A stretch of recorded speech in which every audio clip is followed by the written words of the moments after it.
This is the Moots Routt YBB, a titanium soft tail gravel bike with anodizing.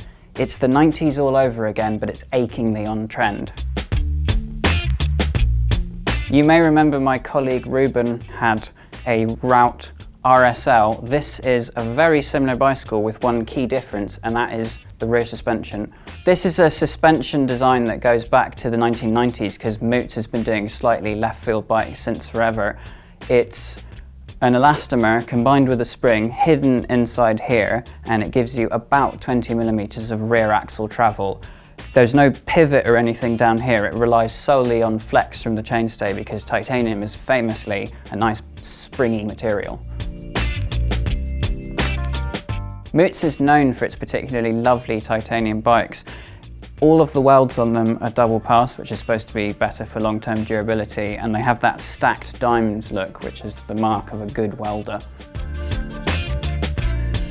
A very cool feature for the frame building nerds out there is that this bike's got a 3D printed rear disc caliper mount. That's 3D printed out of titanium, which is very cool.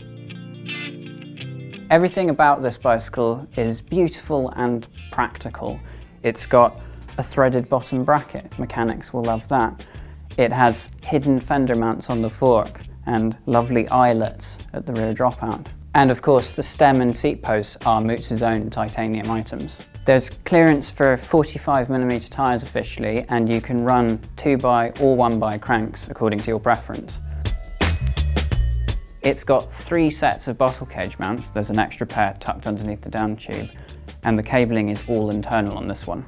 Perhaps my favourite thing about this bicycle is the finish.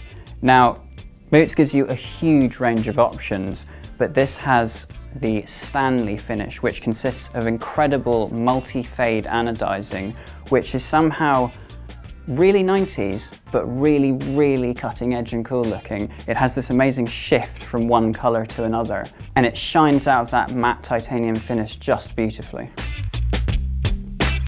The design on the drive side chainstay is a bit of a Moots signature.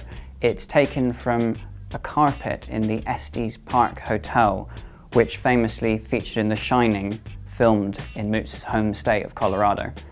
This gloriously decadent gravel bike is built up with Ultegra Di2, including the RX version of the rear derailleur, which is clutch equipped, better for the gravel. The gearing is pretty road oriented. That's just a normal 50-34 crank, but it does have a 34 tooth cassette at the back to haul you up steep stuff. The wheels are Mavic Ksyrium Allroads, and they're fitted with WTB Riddler tyres, which offer a good trade-off between rolling resistance and a little bit of bite for the dirt. This bike weighs 9.3 kilograms for a 54 centimetre, which is pretty reasonable considering it's got suspension. All of this luxury comes at a price. This bike here would cost you about $8,300 or £7,500. You can get a frame set for about $5,000 if you prefer to roll your own. So, how do you feel about softtail suspension on gravel bikes? Should it have a suspension fork as well? Maybe even a dropper post? Should we just be all done with it and call it a mountain bike because that's what it secretly is? Let us know what you think in the comments below. Don't forget to like and subscribe.